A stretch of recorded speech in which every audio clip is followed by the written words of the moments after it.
I got a little challenge for the flock before we get into today's mailbag.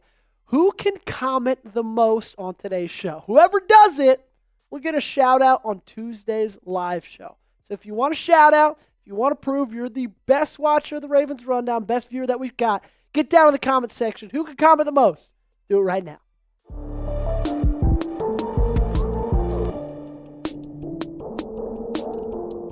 Welcome into the program, ladies and gentlemen. My name is Joey Petersen. You are watching the Ravens Rundown mailbag. And on today's show, I take a look at your Ravens questions and I turn them into answers. My favorite show to do every single week. Love hearing from you guys. Love getting to answer y'all's questions. And you know what? Flex the Ravens muscles just a little bit. First one comes from one of the real ones, Kimberly Harmon. Who the best players and player past and present? Okay, present, easy, Lamar Jackson. There's no ifs, ands, or buts about it. Lamar Jackson will go on the Mount Rushmore of Baltimore Ravens one day.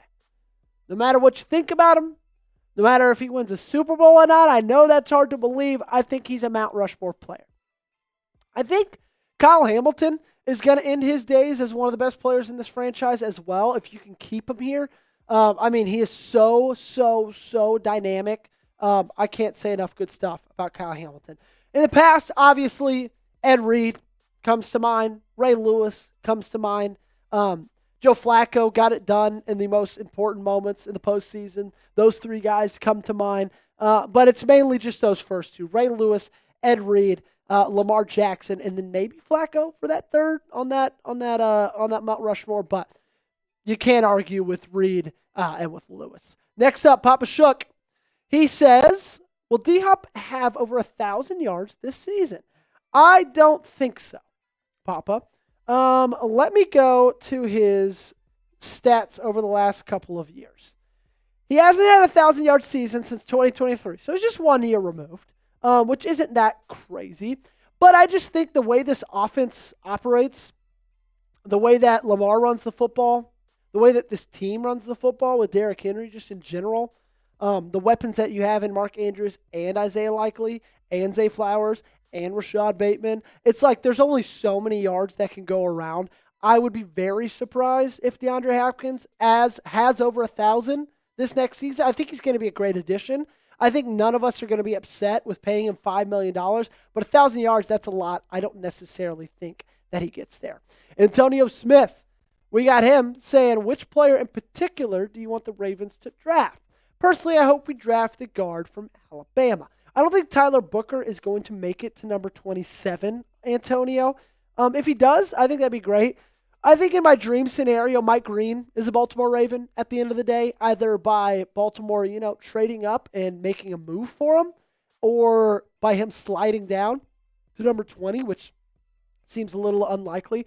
Jahdae Barron is another guy I think is going to be an absolute star, the cornerback out of Texas. I think Mike Green, Jahdae Barron, James Pierce Jr. are my 3 top targets. Speaking of Mike Green, let's talk to another Green. How about Marshall Green? Saying, should the Ravens trade for Tyreek Hill? As we know, we've talked about it on this channel before, a Tyreek trade. It's not out of the realm of possibility that he gets dealt. It's a little less likely that it is to Baltimore. I think that Baltimore is happy with where they are right now. I don't think they're going to make any big splashes in the next couple of months for multiple reasons. They don't have the money to, and they're about to have to pay 4 of their pretty big players. Tyler Linderbaum, Kyle Hamilton, Lamar Jackson, and Derrick Henry, 4 guys I would not be surprised to see get extensions. I don't think they're going to take the gamble on a guy like Tyreek, especially when he has the contract that he does. Now, Tyreek leaving Miami wouldn't be that crazy of a thing. Recently, a couple weeks ago on social media, tweeted out a couple of peace signs to some trade tweets. There's always a lot of drama going on there. I just don't think that Baltimore is going to be the next team in line for that drama. But you tell me down below, should the Ravens trade for Tyreek Hill? If you think yes, go ahead, give me a T for trade. If you think no, go ahead, give me a P for pass. Let me know your answer in the comment section. Up next, we got my main man, Joe. What's up, Joe? Great name. How many Ravens starters right now do you see being Hall of Famers? Fantastic question.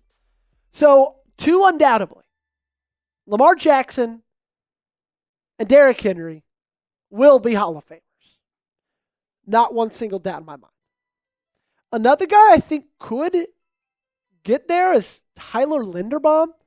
If he keeps putting together as impressive seasons as he has over the past couple of years, and he's incredibly consistent as he has been, and he has a really long career, I could see him one day being a Hall of Famer.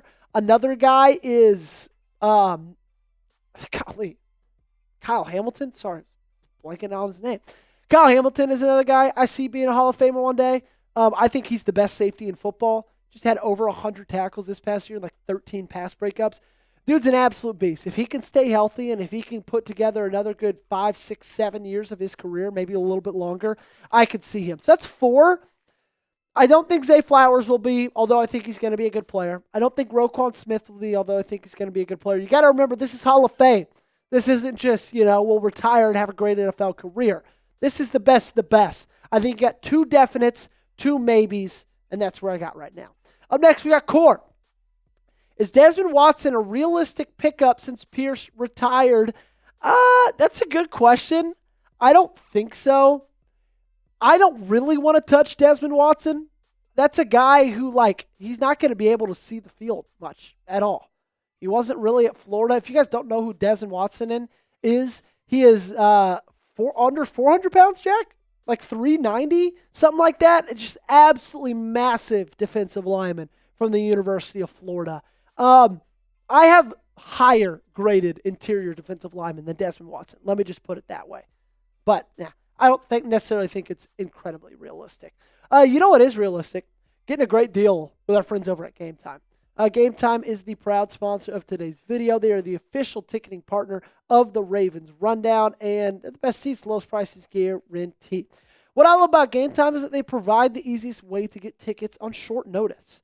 Game Time's low prices get you to spend more money on hot dogs, pretzels, beer, cotton candy, anything you want at a game, and it's so much easier to get a larger group of friends or family together if everyone's wallets don't take a hit getting into the ballpark.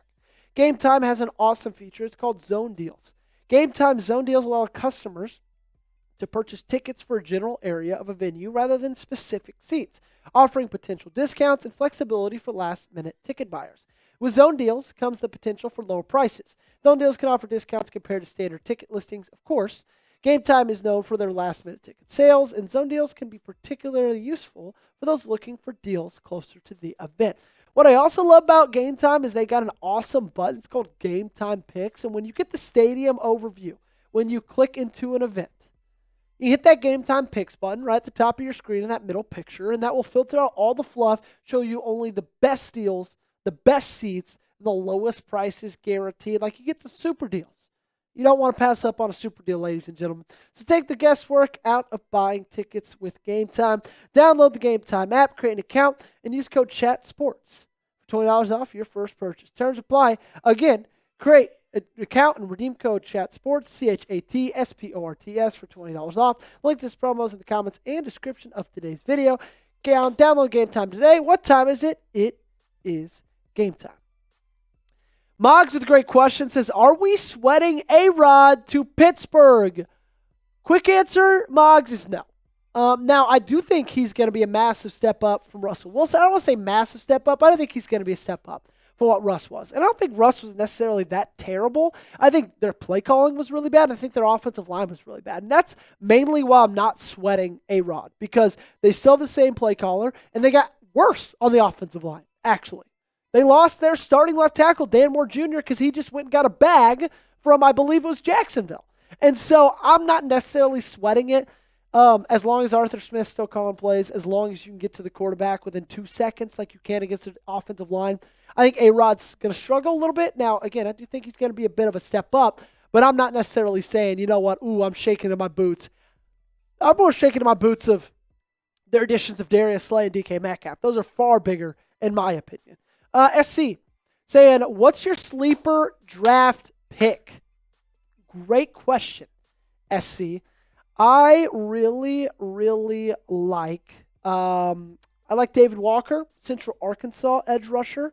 I think that he's going to be a star one day. I think he's an early third-round selection.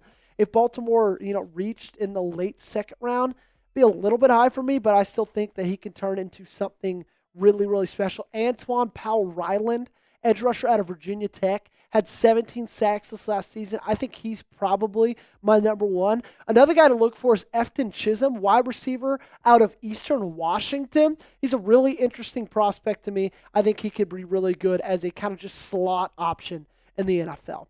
Yamil PR saying, do you think Ravens take Tyler Booker if he's available at 27? I think it depends on who else is available. Like, if they have better corners or better edge rushers, I think they take those guys. But also, we know how high this team is and this front office is on just taking the best player available. And Tyler Booker, if he falls to 27, most likely will be that best player available. We all know that guard is also a question mark. Daniel Fa'alele, he had a fine season. Andrew Voorhees played fine those 2 games before he got hurt, 3 games, but then really never played again. You lost Patrick McCarry. You could shore up some of the guard, kind of, make that one of the best offensive lines in football, in my opinion, if they had a guy like Tyler Booker. Kyler Richards. As your Ravens, I think we should trade up with Seahawks to get James Pierce Jr. Kyler, I don't think James Pierce Jr. will not be available at 27. Let me put it like that. I would not be surprised if you don't have to trade up and you could still select him. I think people are really scared of his character issues. I'm not necessarily. Other people are. And I think you can kind of just sit at 27. And if you do want to move up to get him, I don't think you have to move all the way up to 18. I think you'd have to move somewhere like 24, 23, 25, kind of somewhere in that range. I think he's going to be a star. I think his athletic potential is out of this world. And I would love if he's a Baltimore Raven at the end of the day on April 24th. Joe, another great name, same person, great name. Do you think the Ravens' playoff struggles have to do more with coaching or players? Interesting. This is a hard one because you don't get close in that game without Lamar Jackson. But also, Lamar Jackson had some pretty key turnovers. Mark Andrews had some pretty key turnovers. I think this last playoff loss, if I'm being 100% honest with you, is on players. It's not on the coaches. Now, I think the theme of them over the past few years probably is a coaching issue at the heart of it. But when I look at that game against Buffalo, I don't blame John Harbaugh. I don't blame Todd Monken. I don't blame Zach Orr. I think that one's a little bit more of the players than on the staff. We got our final question of the day. This one coming from Chuggin Jim. Any update on a Travon Walker trade?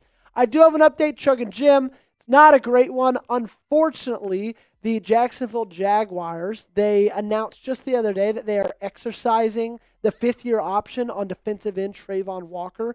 And so that means that they most likely will not be trading him. So, unfortunately, as much as we loved it, as much as I love talking about it, most likely he's not going to be a Baltimore Raven, although I thought he would have fit perfectly in this defense. Let me know down below, how surprised are you that Travon Walker won't be a Raven? What's your surprise level? Scale of 1 to 100. I'm sitting at like a 5. I never really expected it. I just always thought it would be a great addition. Make sure you guys hit that subscribe button before you get on out of here. As always, do appreciate every single one of you guys for hanging out with us right here on the Ravens Rundown. Lock us in right now. We'll see you next time.